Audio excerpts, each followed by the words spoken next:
একটা গ্রুপ 7 জন তরুণ, তাদের মধ্যে একজনকে বলা হয় লিডার, কিন্তু তার দায়িত্ব শুধু সিদ্ধান্ত নেওয়া নয়, বরং 6 জনের কান্না চুপ করে শোনা, তাদের ভয় ঢেকে রাখা, আর দরজার ওপাশে যখন পুরো দুনিয়া দাঁড়িয়ে থাকে তখন সে সামনে দাঁড়িয়ে বাকিদের আগলে রাখে। হ্যাঁ, আমি আরএমের কথাই বলছি, ওরফে কিম নামজুন। যখন বিটিএস নামটা কেউ চিনত না, নামজুন তখনও বিশ্বাস রাখতো এই 6 জন একদিন আকাশ ছোঁবে। যখন জাঙ্কুক কনফিডেন্স হারিয়ে ফেলতো, নামজুন তাকে বলতো, তুমি পারবে, তুমি আমাদের গর্ব। যখন তাইয়াং আবেগে ভেঙে পড়তো, নামজুন চুপচাপ তার পাশে বসে থাকতো, একটা কথাও বলতো না, কিন্তু জানিয়ে দিত তুমি একা না। যখন জিন নিজেকে অবমূল্যায়ন করতো, সে বলতো, তুমি শুধু হ্যান্ডসাম না, তুমি আমাদের ব্যালেন্স। যখন ইয়ঙ্গি নিজের দুঃখ গানে ঢেলে দিত, নামজুন তাকে বলতো, তোমার ব্যথা আমরা আমাদের শক্তি বানাবো।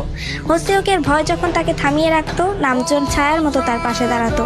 আর জিমিনের চোখে যখন অশ্রু আসতো, নামজুন এক ভাইয়ের মতো তার পাশে গিয়ে তার হাত ধরতো। সে কখনো নিজের কষ্টগুলো দেখায়নি, কারণ তার কাছে লিডারশিপ মানে সবার আগে নিজেকে নয়, বাকিদের গুরুত্ব দেওয়া। নামজুন শুধু লিডার না, সে 6টা হৃদয়ের গার্ডিয়ান। তার সেই নিঃশব্দ নেতৃত্ব আমাদের শিখিয়েছে আলোর নিচেও একজন মানুষ থাকে যার নিজেরও আলোর দরকার। সে বিটিএস এর লিডার না, সে বিটিএস এর ভিত।